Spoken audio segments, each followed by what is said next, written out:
Our hearts beat to the city. ഞങ്ങൾ കോട്ടത്താവളം എന്ന് പറഞ്ഞൊരു വാട്ടർഫോൾസ് കാണാൻ വേണ്ടി ഇറങ്ങിയാണ്. കണ്ടില്ലേ, ഒരു ബോർഡ് കണ്ടില്ലേ, കോട്ടത്താവളം വെള്ളച്ചാട്ടം. ഇവിടുത്തെ ആൾക്കാർ പറഞ്ഞത് 3-4 കിലോമീറ്റർ മുകളിലാണെന്നാണ്. എന്തായാലും ഞങ്ങളൊന്ന് പോയി നോക്കുക. പോവാ അപ്പി. ഓക്കെ, അപ്പോൾ നമുക്ക് പോകാം. ബാ. ഞങ്ങൾ ബേഡ്സ് വാച്ചിങ്ങിനായിട്ട് ഇറങ്ങിയത്. ഇവിടെ ഒരുപാട് ബേഡ്സ് ഉള്ള സ്ഥലമാണ്. ആദ്യം തന്നെ ഞങ്ങൾ അവിടെ ഒരു റിംഗ് പാരറ്റിനാണ് കണ്ടത്.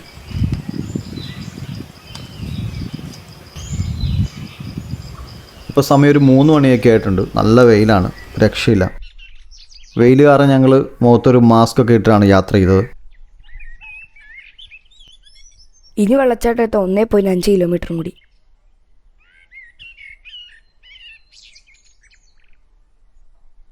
ഞങ്ങൾ അവിടെ വെച്ചൊരു ഗ്രേ ജംഗിൾ ഫോളിൻ്റെ ഫീമെയിലിനെ കണ്ടു. ഒട്ടും പ്രതീക്ഷയില്ല ഞങ്ങൾ ഇങ്ങനൊരു കാഴ്ച അവിടെ കാണുമെന്ന്.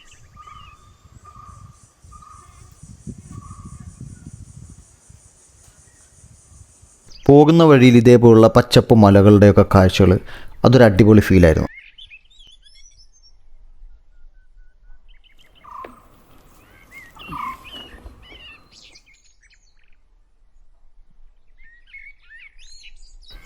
ശരിക്കും ഞങ്ങൾ മടുത്തു. പിന്നെ ഈ തണൽമരം കണ്ടപ്പോൾ ആശ്വാസമായി. നല്ല സുഖമായി ഇവിടെ ഇരിക്കാൻ. അല്ലടാ.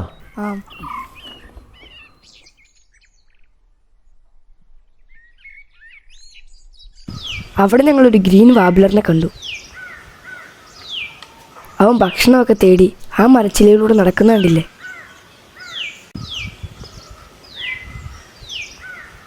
ഇതുപോലെ ഇവിടെ കുറേ കിളികളുണ്ട്. ഞങ്ങളവരുടെ അടുത്തേക്ക് എത്തുമ്പോൾ തന്നെ അവർ പറഞ്ഞു. ഇതുപോലുള്ള മൺറോഡുകളാണ് മുകൾ വരെയും. നടക്കാച്ച പ്രയാസമാണ്. അങ്ങനെ ഞങ്ങൾ ഏറ്റവും മുകളിലെത്തി. ഇത് കണ്ടോ, കോട്ടത്താവളം വെള്ളച്ചാട്ടം വ്യൂ പോയിന്റ്. ഞങ്ങളിതിൻ്റെ ഏറ്റവും ടോപ്പിലെത്തി. അത് ഞങ്ങൾ നിൽക്കുന്നതിൻ്റെ ഓപ്പോസിറ്റ് സ്ഥലമാണ്. ഇവിടെ 2-3 പേര് നിൽക്കുന്നത് കണ്ടില്ലേ. നല്ല മഴക്കാലത്ത് അതിലെ കൂടി ഇങ്ങനെ വെള്ളം വന്ന് ചാടും. ഇവിടെ മുകളിൽ നിന്ന് വെള്ളം പതിക്കുന്ന പാതയാണ്, കണ്ടില്ലേ. ഇപ്പം നല്ല ഡ്രൈ ആയിട്ട് കിടക്കുകയാണ്. അവിടെ ഇവിടെയൊക്കെ കുറച്ച് വെള്ളമുണ്ട്, നമുക്ക് കാണാം. മഴക്കാലത്ത് നമുക്ക് ഇവിടെ നിന്ന് ഈ വെള്ളച്ചാട്ടം കാണാം.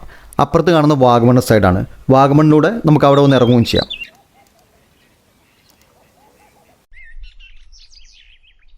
ഞങ്ങളിവിടെ ഒരു ഇന്ത്യൻ ഗോൾഡൻ ഓറിയോളിൻ്റെ മെച്ചുർ ആവാത്ത ബേഡിനെ കണ്ടു.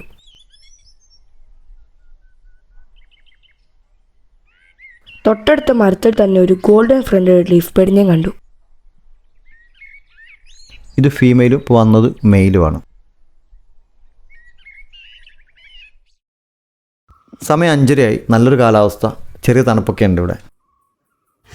അവിടെ ഒരു ചുമല കളർ മരമുണ്ട്. ആ മരത്തിൽ വേറൊരു കാഴ്ചയുണ്ട്. ഗോൾഡൻ ഫ്രണ്ടഡ് ലീഫ് ബേഡിൻ്റെ അടിപൊളി ഒരു വീഡിയോ കിട്ടി. ഓ, എന്ത് ഭംഗിയല്ല കാണാൻ. ഇതൊരു ഫീമെയിൽ ബേഡാണ്. അവൾ ഭക്ഷണം തേടി നടക്കുക. ഇവരുടെ പ്രധാന ഭക്ഷണം തേനും പഴങ്ങളും പുഴുക്കളൊക്കെയാണ്.